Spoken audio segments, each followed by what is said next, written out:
An emotion which all humans struggle with is guilt. Guilt is something that forces us to look at and address and acknowledge that we might have done something that we shouldn't have done, that we might have said something that we shouldn't have said, that we might have indulged in an activity that we shouldn't have indulged in.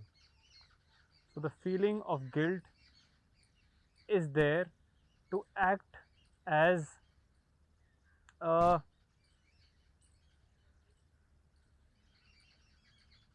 improver, to act.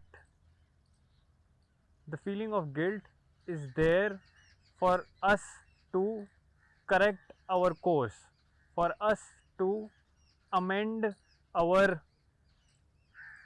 mistakes, the problems, is to better ourselves than what and who we are. It is clear that guilt already assumes that it knows what is it that we have to become, what is that ideal that we should be. There is already an image, a corrected image that we have, that guilt has, according to which we should function. And when we do not act according to that image, to that standard, to that bar, to that idea that we have, we feel guilty. And so it becomes important to understand where does this ideal standard, this perfect standard comes from, against which we declare ourselves guilty and not guilty. Within guilt, it is inherent that it knows what is the ideal, what should be the perfect benchmark according to which we should behave and conduct ourselves. Guilt is often used as a tool for us to course correct. It is used as a tool by the other so that we can improve our actions. Often, parents would use guilt when it comes to their children so that they would improve their behavior. And it begs the question, does guilt really lead to self improvement? Does guilt really transforms a person? It only sends us into this feeling of conflict, a inward conflict which arises when we haven't acted according to how we should have acted. Action then becomes relevant here. How and from where does right action comes from, and how can we prevent ourselves from this feeling of guilt?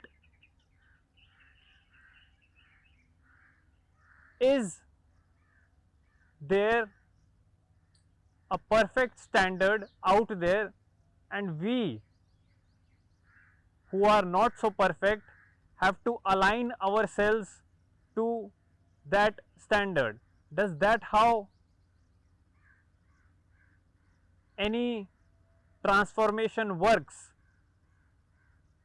That it sets itself, that there is a standard which sets itself as a goal, and here we are who have to achieve this standard, this benchmark, and only then we are transformed, we are changed.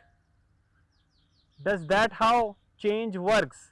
Can change be induced by the feeling of guilt within? Can guilt really transform someone?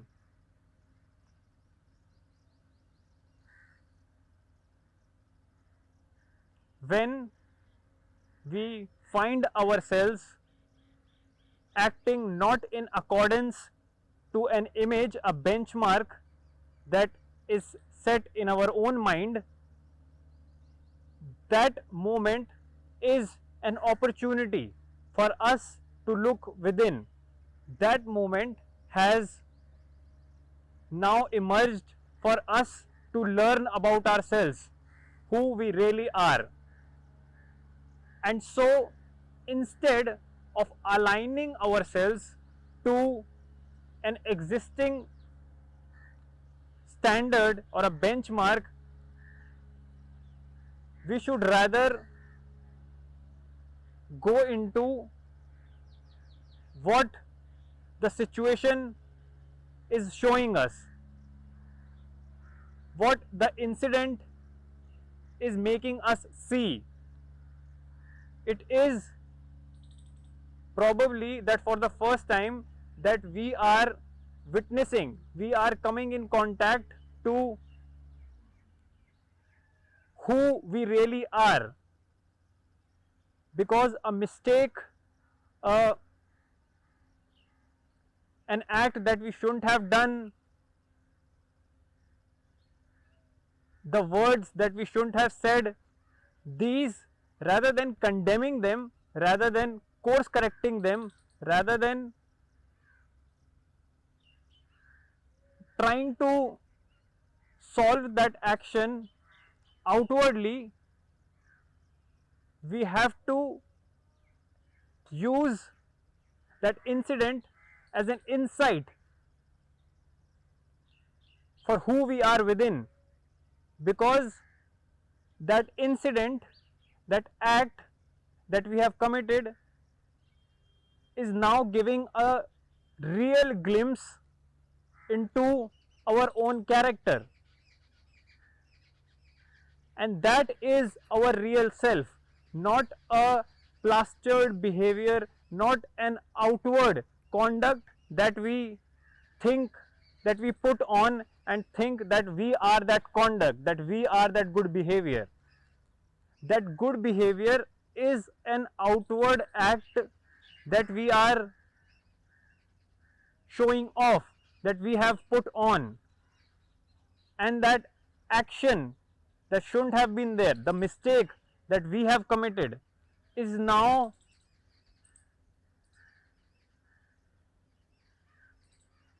clearing through our own made up act and self image and showing us our real self, who we are.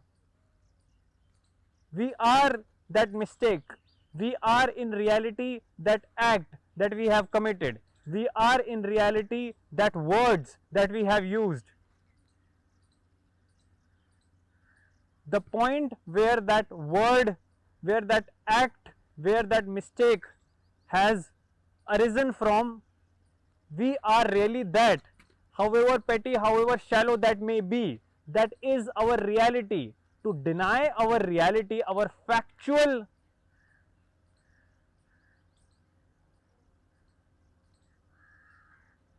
the fact of our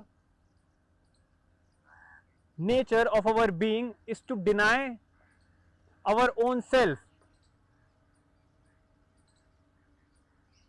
Instead of being disgusted or displeased by what we have seen, by what we have come across, that action, that word, that mistake, we should allow that mistake, that act, that word to really sit in, to really spear through the facade of personality that we have built around ourselves, because beneath that facade lies our reality, and we have to face our reality. Only coming in contact with the fact of who we are, there is a possibility that we can transform the fact. The framework which makes us think that there is an ideal and we have to work towards this ideal to transform ourselves is a fallacy, because being who we are, we cannot just simply convert ourselves into something else by behaving and distorting ourselves into according to that ideal, according to that benchmark, that standard. Setting a benchmark, a standard for ourselves, we are neglecting our factual reality, however small, petty and disgusting that may be. We have to remove this fog of shallowness, this fog of judgment that we have imposed upon the fact of our reality, and see for what it is. And in seeing that, that very fact transforms. Upon observation, the object that is being observed changes. And that is how real transformation takes place. It is not through guilt, it is not through a feeling of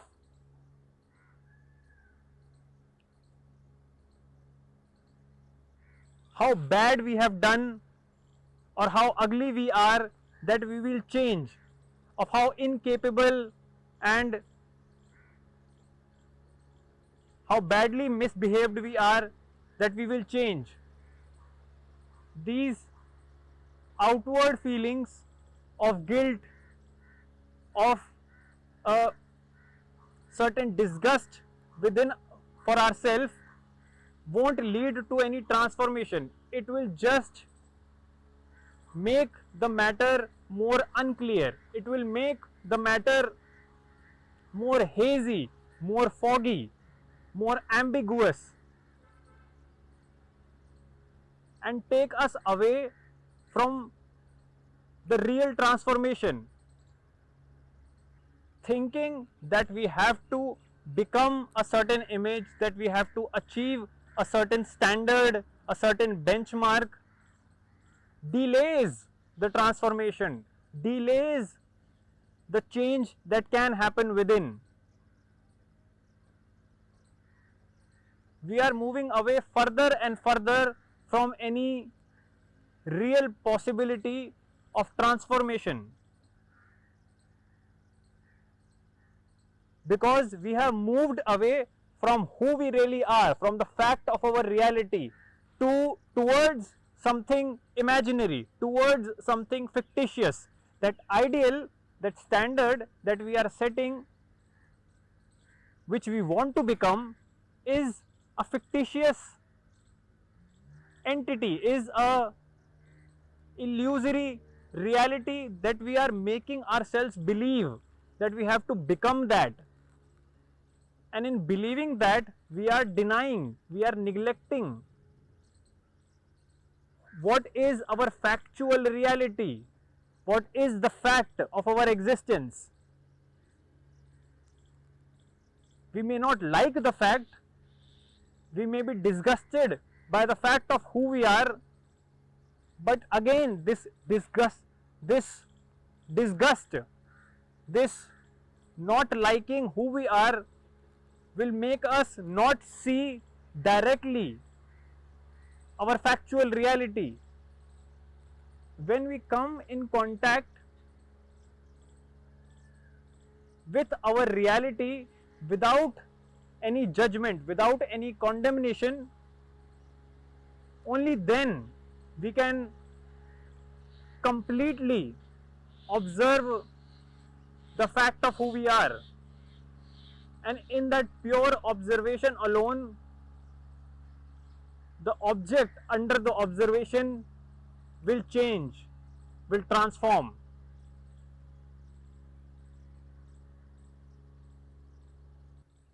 Guilt is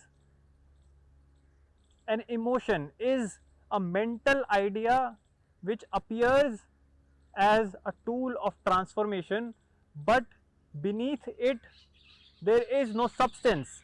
It is merely a concept, an idea in which we believe, and through that belief we think we can facilitate any inward change.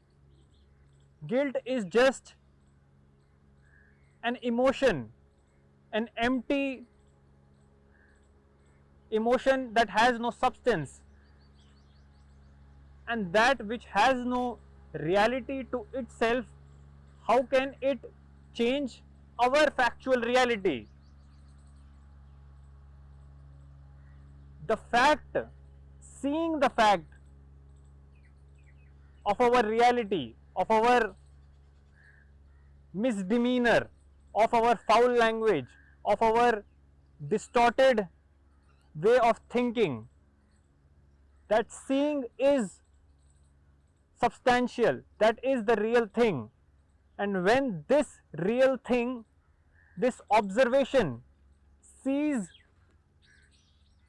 another fact which is again real, it dissolves it, because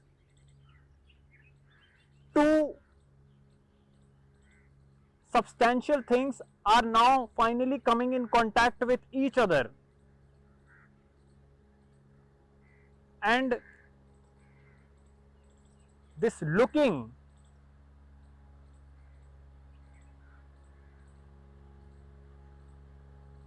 dissipates any strength that our misdemeanor, the foul language, our distorted thinking holds.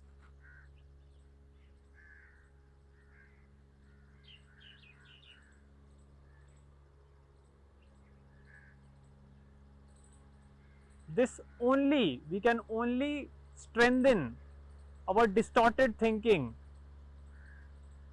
the way we behave, the language, the words we use.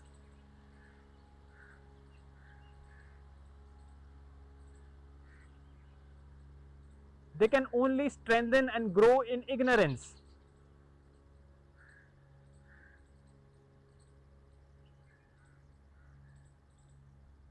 My ugliness, my tendency to speak violently, my trait of indiscipline, my rudeness will only change when I come in contact with it. As long as I am ignorant to this whole, to these individual traits, I only help them to grow and spread further. The more I think that they will change through an outward behavior, through an outward effort of good behavior, of decent language, of good thoughts and positive thinking, the more I am denying their existence, and no outward effort will change my inward reality.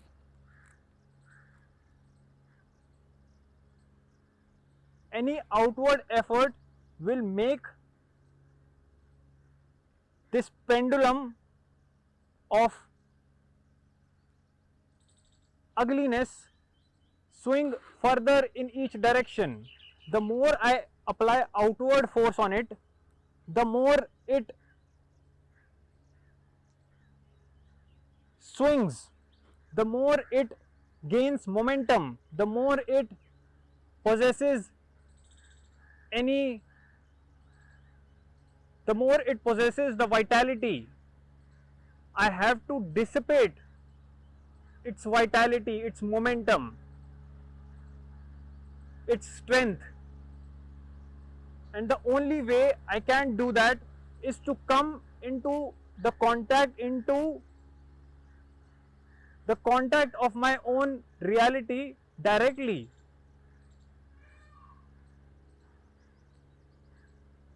The more I apply an opposite force on this momentum, the further and with more tenacity it moves.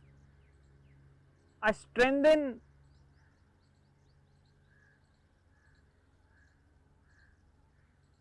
the ignorance within me because I am not willing to look at my own ugliness. The ugliness within me will grow if I do not acknowledge it, if I do not see it, if I deny and neglect it. Neglecting what is foul within me would not change that which is foul. In fact, in denial, I only help it grow further.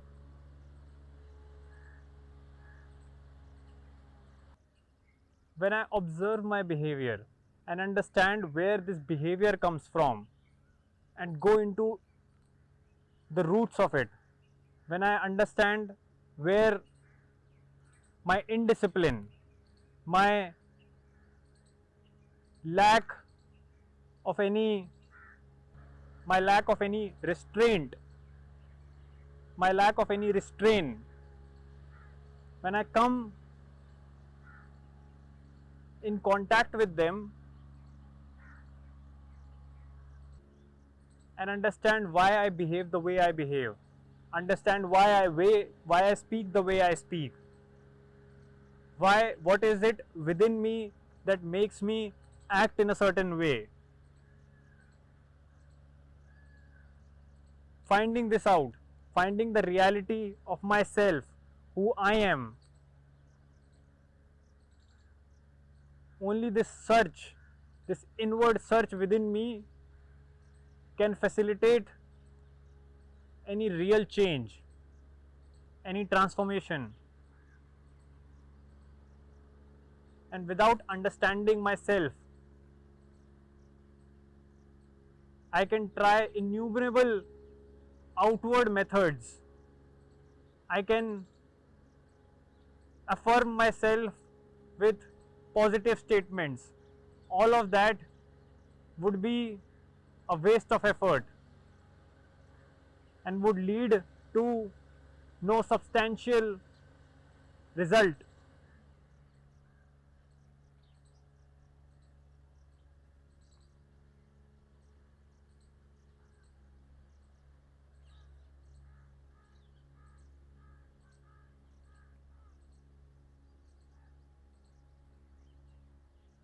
It is only when I understand myself that I can change myself.